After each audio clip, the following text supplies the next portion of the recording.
do that on your end. It's going to be for 10 minutes. Go ahead and keep an eye on your chat window, and you're free to start whenever you're ready. All right, Mr. Kamau Bell, how you doing, sir? Good, sir. How you doing? Thanks for talking to me. I'm all right. I gotta first tell you that somehow I confused the email. So I set up for this interview last Friday. I had the monitor with Cosby's picture behind me and everything. Like last Friday, I was super ready for this. Oh, I'm sorry. You should have just reached out to me on Twitter. I'd have been like, all right, let's do it, brother. Sorry about that. But it's hard to keep track of time in a global pandemic. It's hard, man. So many emails, and this Zoom has just been like a new tool under the belt. Let me first ask you that, like, how? I mean, being a documentarian, I mean, it usually takes a lot of traveling out to get these interviews and everything else. Like, how was achieving this during the pandemic? Like, how much Zoom did you use as opposed to physical in-person productions? That's a great question. I mean, most of this documentary was produced under the pandemic. So, and certainly it was, I think we pitched it, and I mean, it started working on 2019, but, and got some interviews in 2019, but then, very quickly things shifted, as we all know. So it is funny to me because sometimes I watch and forget how much of it was me on Zoom, because I was really worried that the Zoom interview would make the interviews feel false or far away.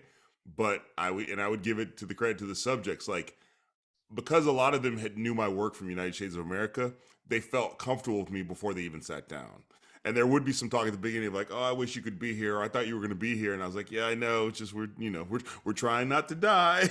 So so I would say a big portion of these interviews are on Zoom. I don't know if it's 50-50 or 60 or 60-40, but a large portion of these interviews, some of the most powerful interviews with the survivors, are actually on Zoom. If not most, I think most of the survivor interviews are on Zoom.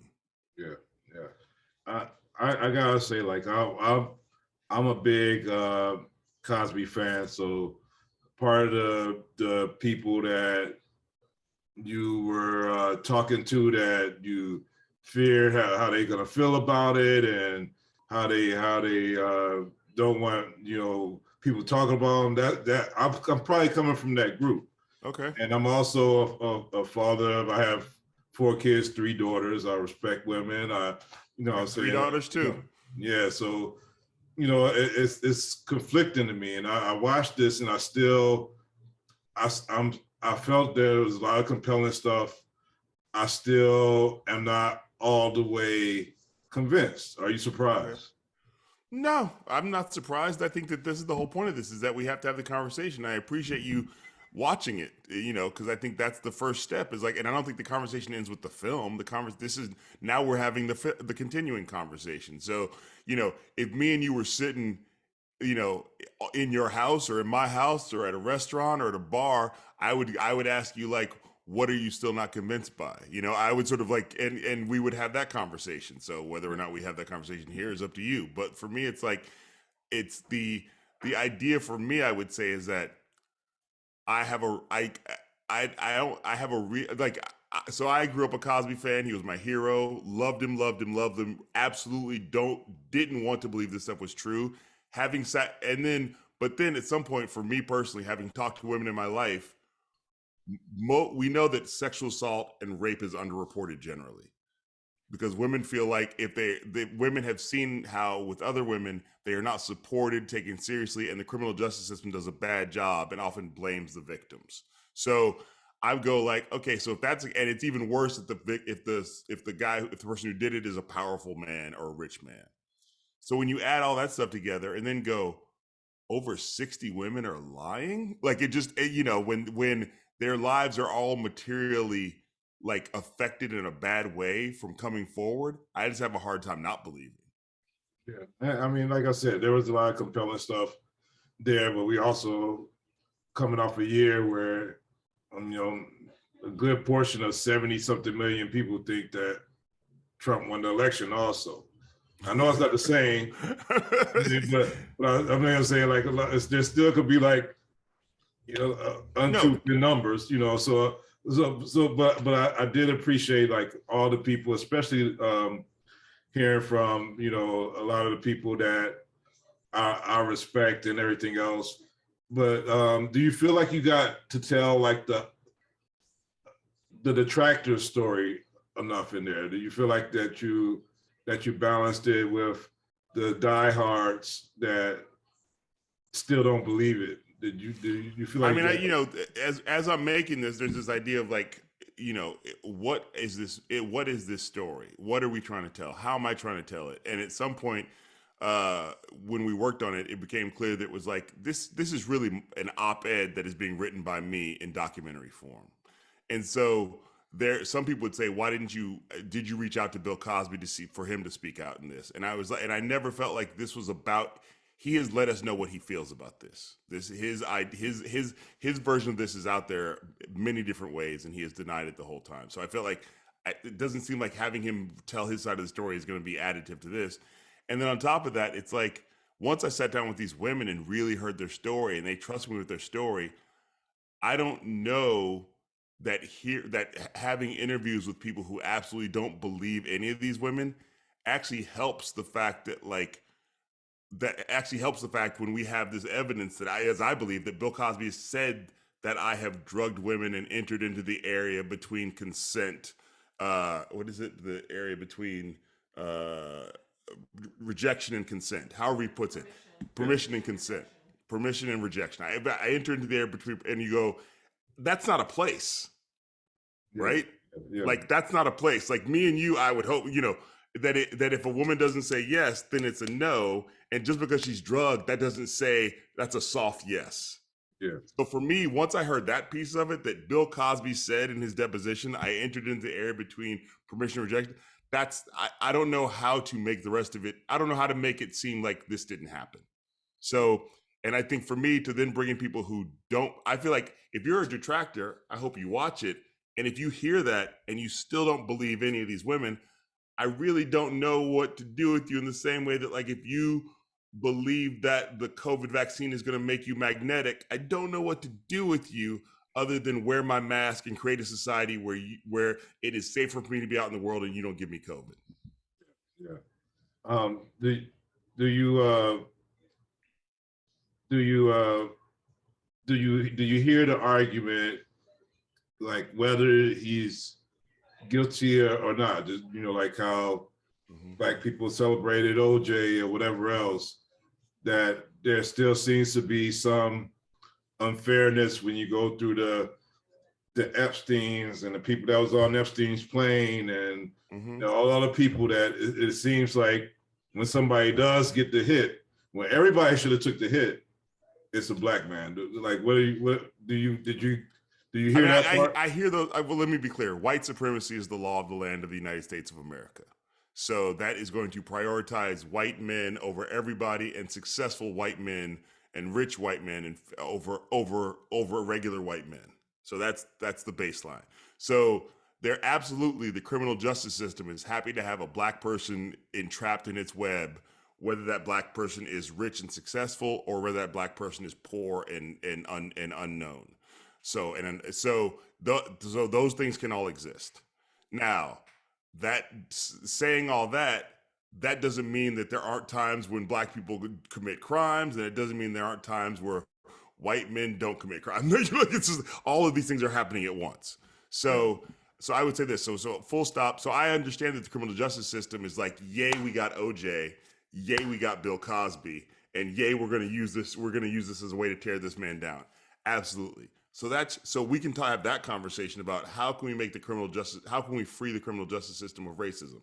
Now, the thing I would also say is that if Bill Cosby is just not Bill Cosby, international entertainer, famous comedian and cultural icon, if he's just William Cosby from North Philly, he doesn't get out of prison. And he probably goes to prison a long time ago. You know, so I feel like there's a way in which his specific level of fame and celebrity grants him access to grants him access to privileges that your average Black person doesn't have. And I think that's the part about this conversation. It's not either or. It's everything all at once. And I think if we want to have this conversation, we can have the everything all at once conversation. And on top of that, yes, white men get away with heinous things all the time. We got to deal with that too. But also, I would say to people like, the crimes of Epstein are horrible. The crimes of Harvey Weinstein are horrible. What does justice look like? Are we abolitionists? Do we want rehab? Those guys, just like Bill Cosby, didn't get away with it forever. But also, let's focus on the fact that like lots of people are still out there, specifically around sexual assault, sexually assaulting and raping women and getting away with it. Do you think that's a primal thing in human culture that makes for, because like you said, whether it's a celebrity or not, there's somebody molesting a child right now. There's somebody, sadly, like having, sexual prisoners, or have women that can't free themselves, like there's some type of indentured servitude for sex. What do you think it is about human nature that makes this be like the continual fabric of humanity, that it doesn't seem like something we're ever gonna get away on, like find a cure for, like racism? I mean, I feel like what do you think is like in the fabric of human nature that makes this sexual crimes so prevalent? I mean, I think, there's a lot of bad shit that goes on, and racism, sexual assault and rape. And I think, first of all, just our goal should be to like, how do we limit this and how do we do a better job of justice? So that's where I sort of start. Like, these things exist. I don't want to give up on trying to figure out how we create less assault and rape, less sexual assault and rape. And how do we create a system through which women who've been sexually assaulted and raped feel like if I tell somebody, I'll get help? Because I think that's the big thing too, is that forget Bill Cosby, women don't feel like if I tell somebody that I've been sexually assaulted or raped, that it's going to work out well for me. And so now we get back to the human nature part. Well, for some reason in humanity, we've always prioritized, in America, we prioritize white men over everybody else, but somehow in humanity throughout many cultures, we prioritize the needs of men and the wants of men over women. And embedded in that means if you are a man who wants this woman, you can take this woman because society has created because society's been created a way that your needs and wants are prioritized over that woman. And then you go, well, that's fucked up, right? Yeah. How do we dismantle that society? And the same way right now, we're sort of saying in America, like, 70 million people, as you said, believe that Donald Trump won the election. Well, that's fucked up because he didn't. We have to dismantle that. We can't accept that that's just the nature of humans to believe that Donald Trump is the president. We have to go, what do we do at a basic level? And a lot of it starts in the schools, which is why many Republicans are working so hard to get rid of critical race theory and to get rid of teaching history in schools, because they know that's where we get them. If we don't educate them early, we can lie to them later. And so for me, this is all tied into that. Like, I don't know what your sex education was like in school, but mine was not thorough and didn't cover intimate partner violence, didn't cover sexual assault and rape, didn't cover ways to be safe, didn't cover intimacy and relationships. It just said, if it said wear a condom, which I don't think it did, that's all it said. I think MTV told me to wear a condom, so I think that we have to talk about, like, from the bottom up, like, you got 3 daughters, I got 3 daughters. If one of my daughters has been raped or sexually assaulted, I want her to know that I know one man I can go to who will listen to me, and that's my dad. And so a part of this is about me as a man in the world trying to be very loud about the fact that I think this is wrong and we need to do a better job of this. And lastly, as we wrap up, Kamau means silent warrior. Yeah. Don't you think you're doing a disjustice? You're not a silent guy. You out here to stand up or talk to KKK. You're the exact opposite of the silent warrior. Like, well, yeah. No, it's but it still means warrior, right? yeah. So maybe this is the warrior part, but I think if you know me in my real life, you know that, like, I'm not out here yammering all the time. I choose my steps, and I take. This is a very specific thing. You don't see me out there. I'm not out there auditioning for every commercial and trying to get into every Hollywood movie. So I do mostly move in silence, and that's why nobody knew this project was coming until it was announced.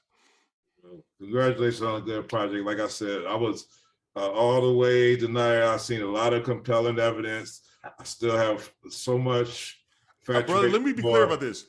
We can talk in real life about this. Yeah, I would be happy to talk to you in real life about this. Not today because I got 9,000 interviews, but I would be happy to talk to you about it because I think it's an important conversation, and I hear where you're coming from, and I know that there's more people out there like you. But I would love to talk to you more about this.